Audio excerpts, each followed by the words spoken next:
Good morning बच्चों। आज मैं आपको हिंदी विषय के बारे में थोड़ा सा बताऊंगा। जैसा कि आप लोग पहले या पिछली कक्षाओं में जान चुके हो कि हिंदी जो है हमारी राष्ट्रभाषा और राजभाषा, ठीक है। तो इसके तहत आज हिंदी में बताने के लिए तो बहुत कुछ है, लेकिन चूंकि हम एक विषय में आपको बताने जा रहे हैं, तो सबसे पहले मैं आपको हिंदी में अलंकार के विषय में बताना चाहूंगा, ठीक है। कि एक आपके सामने एक सार्थक शब्द लिखा हुआ है अलंकार, और अलंकार शब्द का अर्थ होता है आभूषण या गहना। हमने क्या कहा कि अलंकार शब्द का अर्थ होता है आभूषण या गहना। अगर इसके हम शब्दगत अर्थ को देखें, अर्थात इस शब्द का निर्माण कैसे हुआ है, तो आप यहां देखिए अलंकार शब्द दो शब्दों से मिलकर बना हुआ है, अलम प्लस कार। अलम का अर्थ होता है सजावट और कार का अर्थ होता है करने वाला, ठीक है, करने वाला।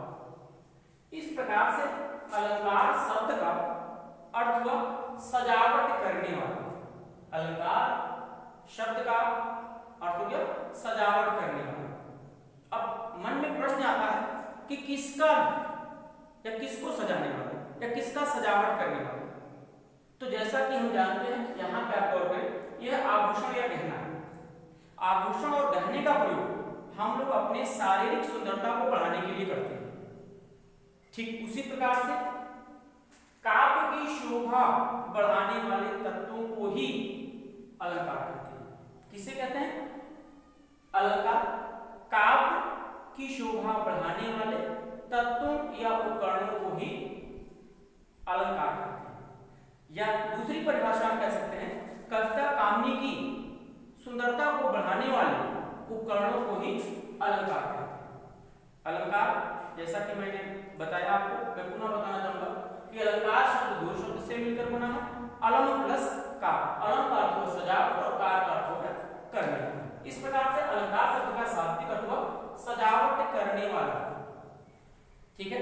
इसकी एक दूसरी परिभाषा है, संस्कृत में देखेंगे अलंकरोति इति अलंकारः, अर्थात जो अलंकृत करे, जो सुंदरता बढ़ाए, जो शोभा बढ़ाए, उसी को क्या कहते हैं? अलंकार कहते हैं। तो आप भी इस बात को अपने दिमाग में बैठा लीजिए कि अलंकरोति इति अलंकार, अर्थात जो अलंकृत करता है उसी को अलंकार कहते हैं, ठीक है। अलंकार के दो भेद, ठीक है। अलंकार के दो भेद, अलंकार के दो भेद, ठीक, दो भेद हैं। नंबर एक शब्दालंकार, नंबर दो अर्थालंकार, अर्थात अलंकार, ठीक है। अब इन दोनों में से एक को हम लोग बारी बारी से देखेंगे। सबसे पहले हम बात करते हैं शब्दालंकार, ठीक है। शब्दालंकार अर्थात काव्य के जिन पंक्तियों में या काव्य में जहां पर शब्दों के द्वारा चमत्कार उत्पन्न होता है उसे कहते हैं शब्दालंकार। पुनः मैं रिपीट कर रहा हूं कि काव्य के जिन पंक्तियों या काव्य में जहां पर शब्दों के द्वारा चमत्कार उत्पन्न होता है उसी को कहते हैं शब्दालंकार, ठीक है। शब्दालंकार के 6 भेद, लेकिन जो आपके कोर्स में है मैं उसकी बात करूंगा। अनुप्रास, अनुप्रास अलंकार, यमक अलंकार और श्लेष अलंकार, ये आपके कोर्स में, ठीक है। तो आपके कोर्स के अनुसार ही मैं आगे बढ़ूंगा। शब्दालंकार शब्दों के द्वारा जहां पर चमत्कार उत्पन्न होता है उसे शब्दालंकार कहते हैं। इसके अंतर्गत ही आपके कोर्स में 3 रखे गए हैं, अनुप्रास, यमक और श्लेष। अर्थालंकार तो काव्य के जिन पंक्तियों या काव्य में जहां पर अर्थों के द्वारा चमत्कार उत्पन्न होता है वहां पर अर्थालंकार होता है। काव्य में जहां पर या काव्य के जिन पंक्तियों में अर्थों के द्वारा चमत्कार उत्पन्न होता है उसे कहते हैं अर्थालंकार। अब अर्थालंकार के अंतर्गत बहुत सारे विद्वानों ने अपना अपना मत दिया है और इसमें लगभग, बिल्कुल एक्यूरेट तो नहीं कह सकते, लगभग 108 या 110 अलंकार है। लेकिन यहाँ गौर हमें अपने सब्जेक्ट पे करना है कि यहाँ पे जो 4-6 आपके कोर्स में है उस पे मैं आपको अध्ययन कराऊंगा। सबसे पहले हम बात करते हैं उपमा अलंकार, रूपक अलंकार, उत्प्रेक्षा अलंकार, भ्रांतिमान अलंकार, संदेह अलंकार, प्रतीक अलंकार, अतिशयोक्ति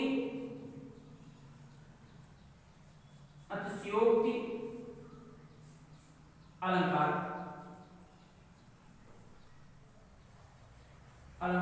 आदि। ठीक है, ये आपके कोर्स में अर्थालंकार के अंतर्गत। ठीक है, उपमा अलंकार, रूपक अलंकार, उत्प्रेक्षा अलंकार, भ्रांतिमान अलंकार, संदेह अलंकार, प्रतीक अलंकार, अतिशयोक्ति अलंकार आदि। ठीक है, लेकिन आज कुछ विद्वानों का अपना भी मत है कि अलंकार के 2 नहीं 3 भेद, पहला शब्दालंकार, दूसरा अर्थालंकार और तीसरा उभयालंकार। ठीक है, तीसरा कौन सा?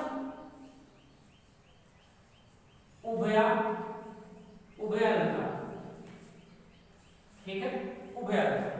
लेकिन मुख्यतः अलंकार के मुख्यतः 2 ही भेद, आपके शब्द अलंकार और अर्थ अलंकार।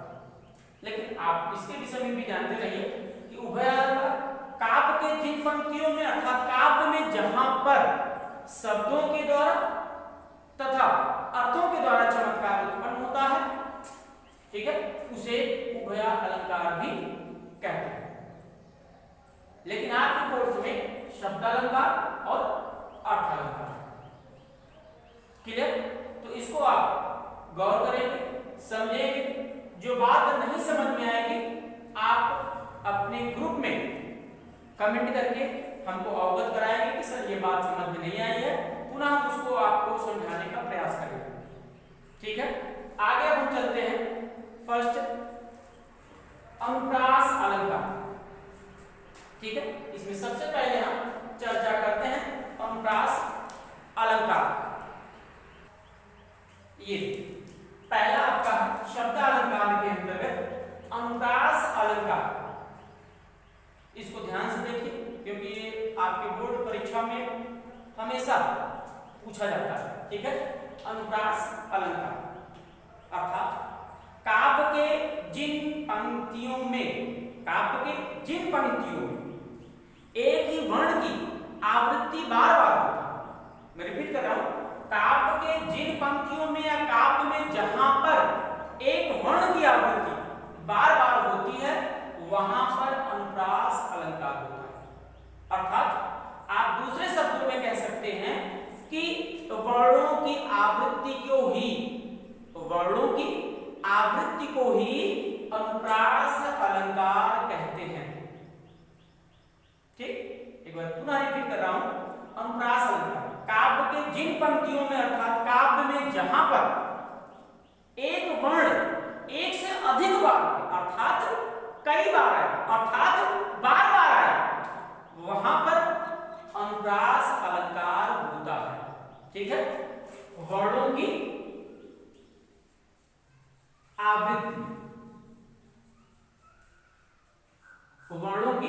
आवृत्ति ही अनुप्रास अलंकार होता है। जो मैं आपको बता रहा हूं आप उसको बार बार अपने वीडियो को प्ले करके आप नोट्स बना सकते हैं, बल्कि यूं कहें कि आप नोट्स बनाते रहें। क्लास चालू होगा पुनः मैं रिपीट कराने का प्रयास करूंगा, लेकिन आप अपने अध्ययन को वीडियो के माध्यम से जारी रखें। ठीक है, अब वर्णों की आवृत्ति एक एग्जांपल देख लिया जाए। ठीक है, एग्जाम्पल के द्वारा हम अनुप्रास अलंकार को समझने का प्रयास करेंगे। पहला एग्जाम्पल रघुपति, रघुपति, राघव, राजा, राम। ठीक है, इस पंक्ति को देखें, तुलसीदास जी की एक पंक्ति है, रघुपति, राघव, राजा, राम। तो बच्चों अगर आप इसको ध्यान से देख पा रहे हो तो आप इसमें देख रहे हो कि एक वर्ण ऐसा है जो बार बार आया या एक से अधिक बार आया या एक वर्ण जो रिपीट हुआ। तो आपका ध्यान जा रहा होगा रा पर, देखिए, अर्थात रा वर्ण की आवृत्ति एक से अधिक बार हुई है या बार बार हुई है। तो हमने आपको बताया कि जहां पर वर्णों की आवृत्ति होती है, अर्थात एक वर्ण जहां पर बार बार आते हैं या एक से अधिक बार आते हैं, उसे ही हम अनुप्रास अलंकार कहते हैं। दूसरा एग्जांपल, चारुचंद की चंचल किरणें, रिपीट कर रहा हूं, चारुचंद की चंचल किरण